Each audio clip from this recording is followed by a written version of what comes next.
We are excited to announce the launch of a new educational initiative at Gifts of Life Ministries, the Education for Public Engagement, EPE Ministry. This program is designed to empower our church family and the broader community with essential knowledge, valuable resources, and a strong faith-based framework. Our goal is to foster informed, compassionate, and proactive engagement in civic life. Part of our EPE ministry is the Power to the People series. This series of lectures, workshops, seminars, and discussions will provide tools and insights that encourage critical thinking and active participation in local and national issues. By equipping individuals with the necessary skills and understanding, we can inspire meaningful conversations and actions that reflect our faith values in the public sphere. Ultimately, our goal is to cultivate a society that is not only more equitable but also rooted in justice, where the values of compassion, service, and integrity guide decision-making at every level. This commitment to living out one's beliefs in both the personal and public spheres can have a transformative impact on the broader community and help establish a foundation for a more just and harmonious society.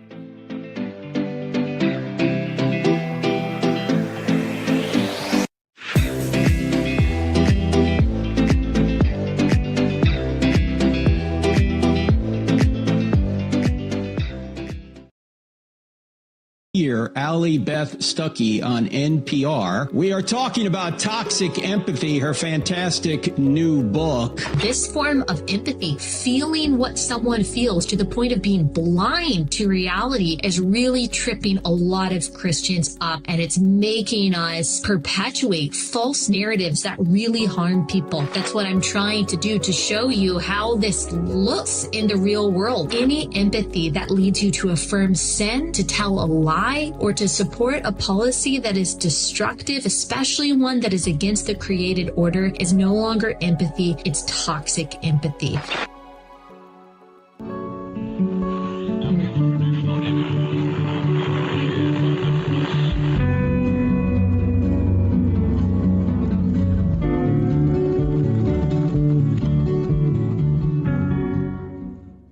What's up, y'all? Brad here. Want to say thank you for joining me on this fine Monday, and welcome to Straight White American Jesus. Today is my final installment of the sin of empathy and reflection on what empathy is, why it's being demonized in our current moment, and how we might think about it differently.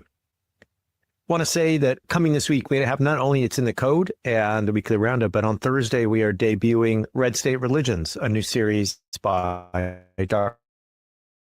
Gillian Frank on religious communities fighting for progressive issues in some of the most conservative parts of the country.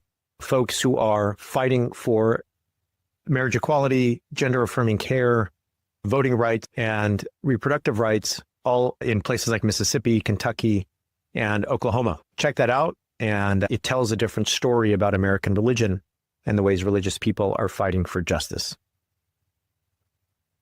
If you've been following along, you know the last 2 weeks I've been talking about empathy, and I've been talking about Elon Musk, who says that empathy is a bug in Western civilization, and Joe Rigney, a pastor who wrote a book called The Sin of Empathy.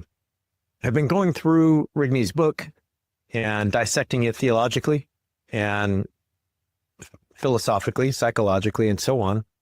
I've been discussing the ways that it really is aimed at women, aimed at racial minorities, aimed at those who call for justice inside of churches.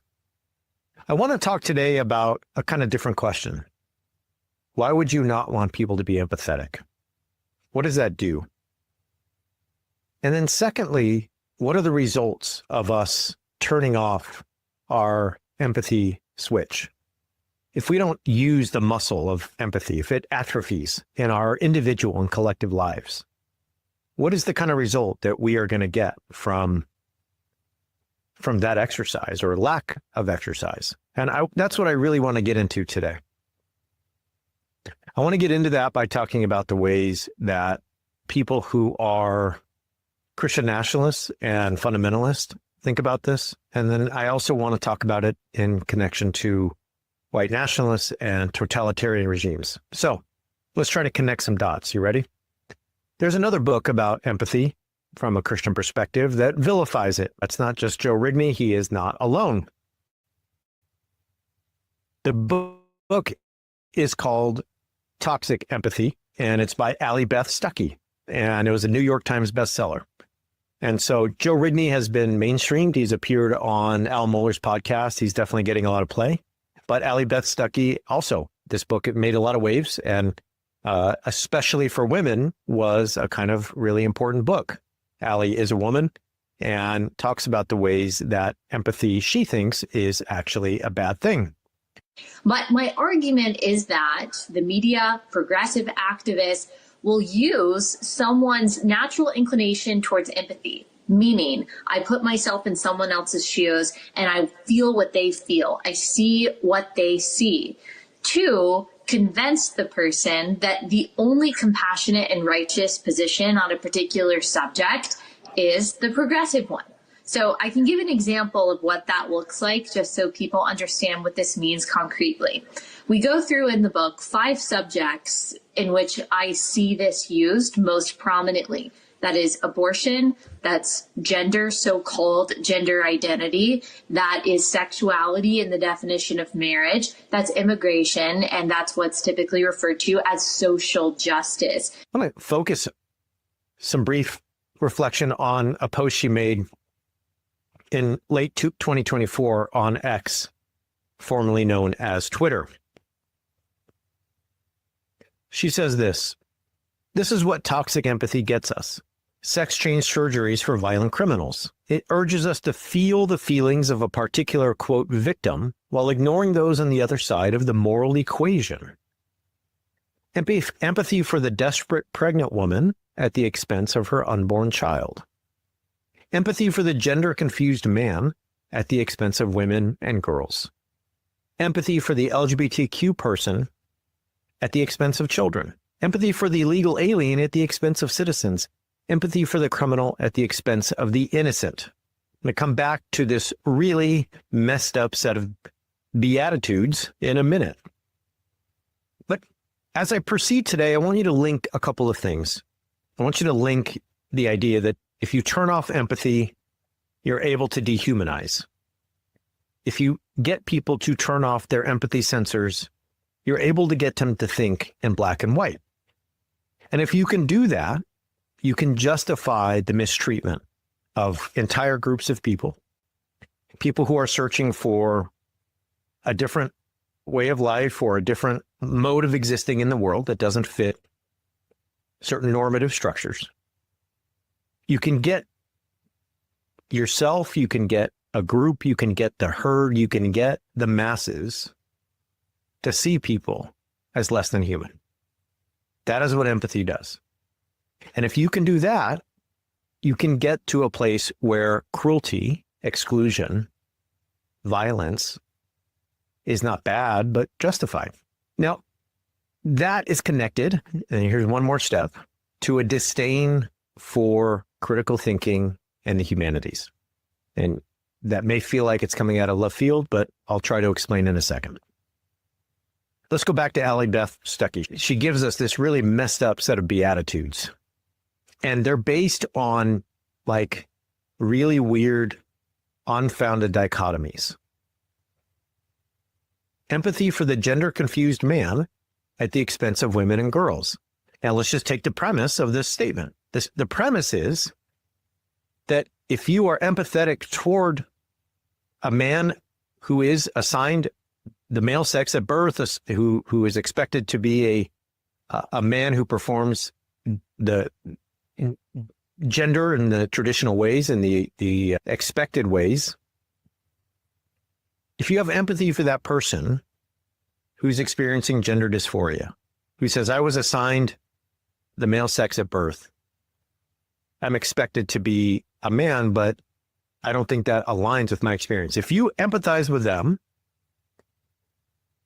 it's at the expense of women and girls. You're hurting women and girls by doing that. Somehow, empathy for this one leads to hurt for that one. Empathy for the LGBTQ person at the expense of children. Now, this is just straight up queerphobia. This is just straight up based on the idea that LGBTQ people, by existing, hurt children, whether that's because of their identity or because they're groomers and perverts and whatever else. empathy for the illegal alien at the expense of citizens. Okay, so this is based on like black and white thinking, binary thinking. It says if somebody comes to the country and is undocumented, that automatically hurts the citizens. Does not take into account any of the data or any of the idea that says, well, actually, undocumented immigrants provide billions of dollars of workforce labor in the United States, often in jobs other people don't want to do. They pay billions and billions and billions of dollars in taxes. They do all kinds of things that actually contribute mightily to the society. So if you're just going to assume that the undocumented immigrant hurts citizens, it's not based on data. It's just based on your belief and what amounts to xenophobia. Now there's more I can say, but let's just stick with those. So we have these prohibitions against empathy for certain people. And the idea is this, that if you empathize with them, you hurt those, right? It's kind of like an equation that's very basic. Empathize here, subtract, therefore take from the other side of the equation. And I'm going to come back to this at the end. But if you want people to think, you have to get them away from the humanities and critical thinking. You have to get them away from books.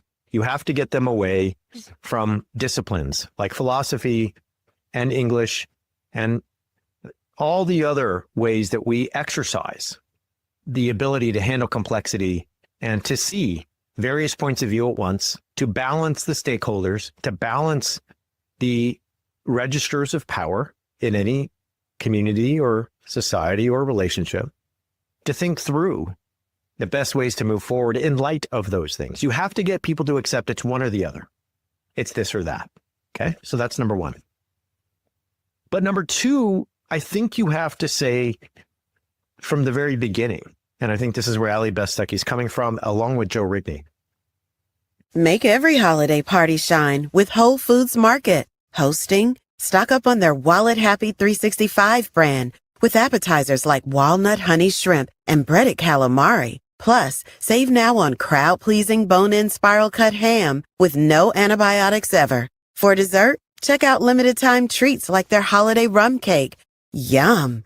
Shop Whole Foods Market with so many ways to save on festive spreads all month long. Terms apply. That if you empathize with those people, you're doing something wrong because they don't deserve it. And it's dangerous because seeing the world from their point of view is seeing the world incorrectly. Like if you are empathetic with the woman who is pregnant, 2 weeks pregnant, 6 weeks pregnant, 10 weeks pregnant, whatever, considering terminating the pregnancy. If you empathize with that person and you listen to her story about her pregnancy and her life, if you listen to things beyond the idea that abortion is always murder, right? Again, here's the black and white thinking. Abortion is always murder. So if you do abortion, it's murder, right? It's one or the other. If you think beyond the fact that a 6-week pregnancy is the termination of a fetus that in so many ways is different from what we would call a human being in normal circumstances. If you have empathy for the LGBTQ person and you start to realize that somebody was born, they identify as a man, they are attracted to men, they didn't choose that, it's not something they wanted to do to make mom or dad or society or church or God mad, it's just who they are. If you start to accept that that's a part of their identity, not a lifestyle, you're going to see it wrongly. You're going to see it wrong. And this is what Ali Beth Stuckey comes back to throughout her book. You're not going to see it according to God's ways. You're going to see it according to their ways. If you have empathy for the illegal alien, she calls them, the undocumented person, somebody who came here from Venezuela, escaping violence, someone is coming here, escaping threat or famine or war, whatever it may be. Somebody who has walked 1,000 miles with a tiny child, braving natural danger, braving the vulnerability of being a person without a country, if you empathize with them, if you see the world as like, wow, that seems like a mom just trying to get her kids to a place where they can live safely, not be under threat, not be killed by a cartel or gang violence, and simply have a life that's full of basic things like safe place to sleep, food, shelter, a chance at education, and maybe some health care when they need it. If you start to see it through their eyes, you're going to see it wrong. The same goes for Elon Musk when he says the fundamental bug of Western civilization is empathy. I think you can trace some steps there. I think what he is saying is that one of the fundamental bugs of Western civilization is seeing every person as having the same worth and dignity and rights. That the fundamental problem with Western civilization is its egalitarianism. That the idea that every human being, regardless of their class, their status, their lineage, their race, their ethnicity, their genetics, it doesn't matter who you are, you have the same rights, the same dignity, the same worth. No matter how much money, no matter where you were born. Now, think about that story, okay? Think about what I just said as a story, okay? Think about human rights, the inalienable rights that we hear about in our founding documents. It's a story. It's a story that says every human, no matter who they are, has the same worth, dignity, and therefore the same right to pursue happiness. If you grant that story, if you believe that story, then empathy is built in. Why? Because empathy is saying, well, here's the story that I have about every human being. We're all fundamentally have the same dignity, the same worth, the same rights. So if I am a rich person living in Beverly Hills, California, and I hear about a Venezuelan migrant who is brown, who does not speak my language, crossing the border,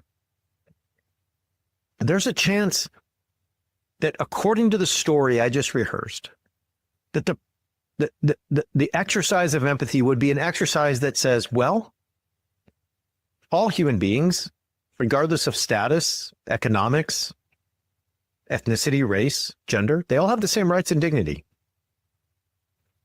Most of us. And so it's possible for me to try to think myself into their viewpoint, to see what is driving them to do something like migrate all the way from Venezuela to the United States.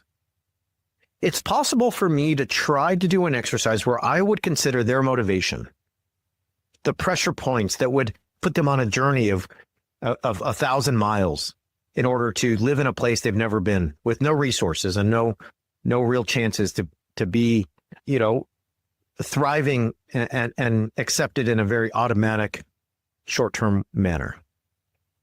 What would drive them to that? When I start asking myself, I might say, well, danger, need, lack of resources, lack of safety. And then I might say, well, that makes sense. Yeah, it kind of makes sense. And then I'd have to take some other steps. Well, all right, what should we do? Because how many people are going to come across the border? How many people are going to approach? Should we have a system to put in place? How do we handle that? What does this mean for our economy? What does this mean for our school system? How do we those are decisions that we have to go through. But we would start from a place where no person's illegal. Right? Every person is just born with the same rights, dignity, and worth. We all have value, the same value. Even if some of us have more money, some of us have different color skin, whatever, the very basics. The story of Western civilization, at least in what I think Elon Musk is referring to, the story has never been lived out in full, and you don't have to email me, I know. But the story is that we have a democratic way of life. We all get a vote because we all have the same inalienable rights, because we all have the same worth and value. It's a story about humanity we're telling. So when Elon Musk says the fundamental bug of Western civilization is empathy, That's connected to other comments he's made about people who are in the parasitic class. If you dig into Musk, if you dig into Peter Thiel, if you dig into Mark Andreessen, if you dig into Curtis Yarvin, all of these tech magnates, they see most people as belonging to a different class than them. A parasitic class, a lower class. Yarvin has joked that people of the masses of humanity should be used as fuel for a kind of biodiesel. Their bodies should be used for fuel. Curtis Yarvin is someone that the vice president quotes on a regular basis.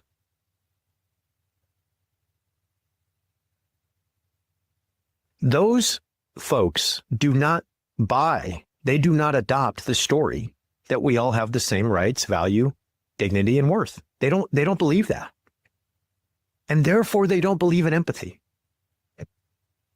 Because empathy would mean that I, the billionaire, would have to think myself into the shoes of the Venezuelan migrant, and I might start to see it from their viewpoint. I might start to see the how and the why pushing them to do what they're doing. I might start to see that if I was in their shoes, I wouldn't like that either. It's like the most basic preschool logic there is. If that were you, would you like that? If that were you, how would you behave? If that were you, what would you do differently?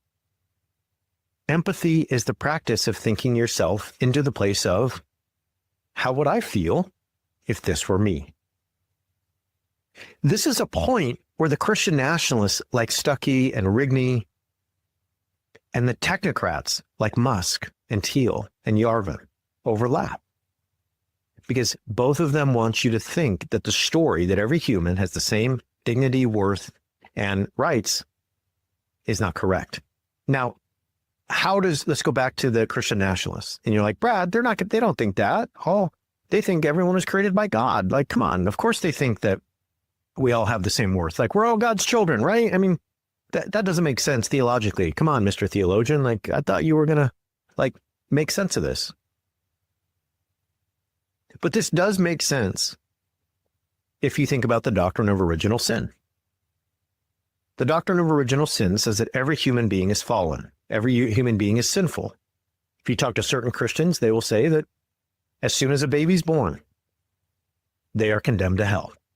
They are worthy of condemnation for eternity by dint of original sin. You could be 6 months old. You could be 6 minutes old. You could be 6 years old. You are deserving of God's wrath. So, now hang with me. So, if as a 2-year-old, a 12-year-old, an 18-year-old, you are a fallen, condemnable being, that there is a good chance that seeing things through your eyes, feeling the way that you might feel, understanding your perspective, is going to be to enter into the body, the skin, the experience of somebody who is led astray by their fallen nature and the temptations of the devil rather than God. So it is up to us, those who are born again in Christ, walking in his righteousness, and who have the armor of God to protect us from our flesh, to make sure we don't think ourselves into their experience and don't allow ourselves to be tempted by it. Is that saying they're less human than me? Maybe not. But think about the function. The function is saying, I'm born again into a new humanity. Romans 5, the redemption of Christ has made me new. I'm different than you. I've been born into a new way. I'm a different kind than you. Think about that language. If that's true, if I'm a different kind than you, don't I sound like Elon Musk and Peter Thiel? I'm a different kind than you. I'm smarter. I'm technologically advanced. I'm evolutionarily beyond. That's what Yarvin and Thiel and Musk think. If I am different than you, I'm not adopting that story that all humans are equal. And I'm doing something wrong or damaging if I think myself into your shoes through the exercise of empathy. I'm doing something I shouldn't do because either you're less or inferior than me, a la Musk, or you're evil, condemnable, and sinful, a la original sin.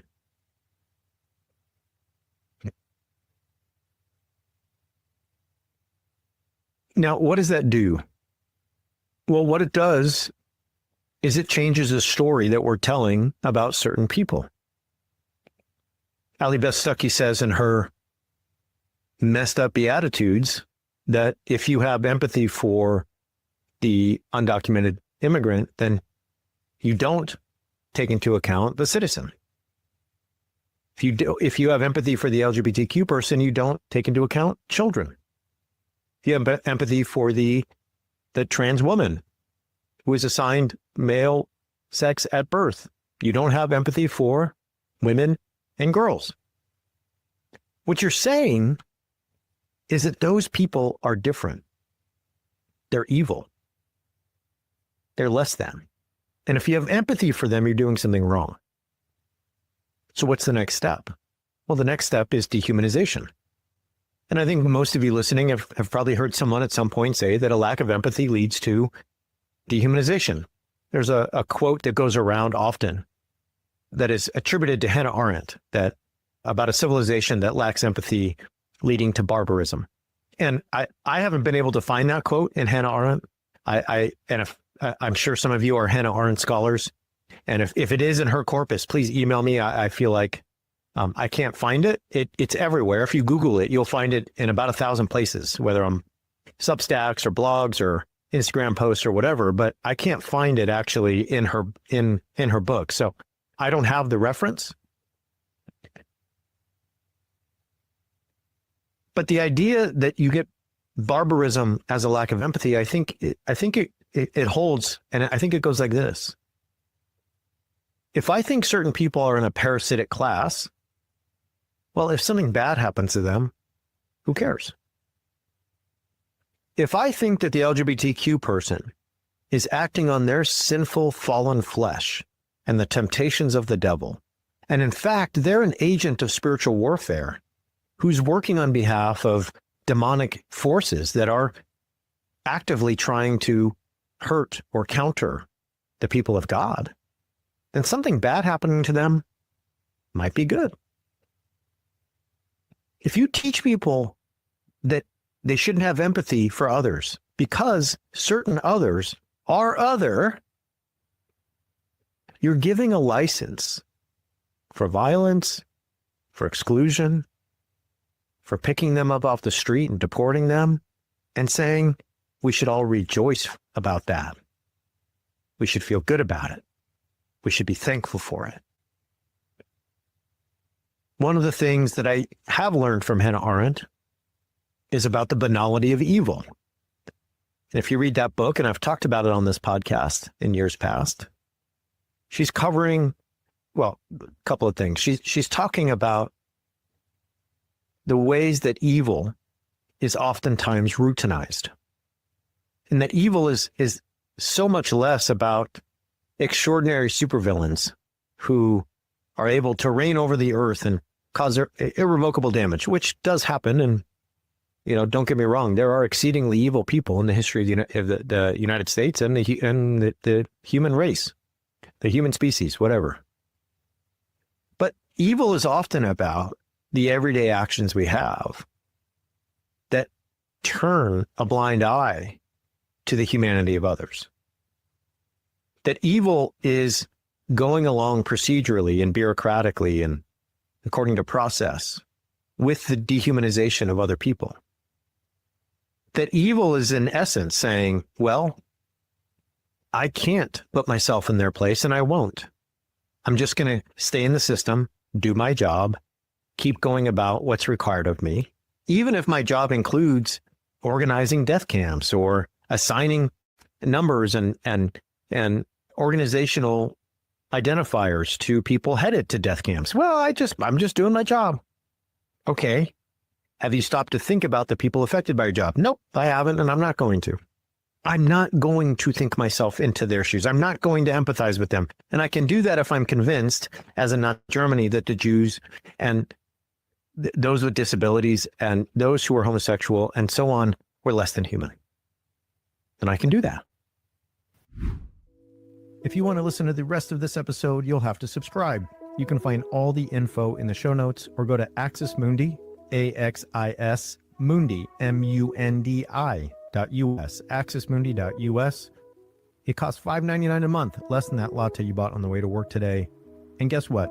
If you subscribe to bonus content from our show, not only do you get more content each Monday, you get bonus episodes, ad-free listening, an invite to our Discord server, and access to the entire 800-episode archive.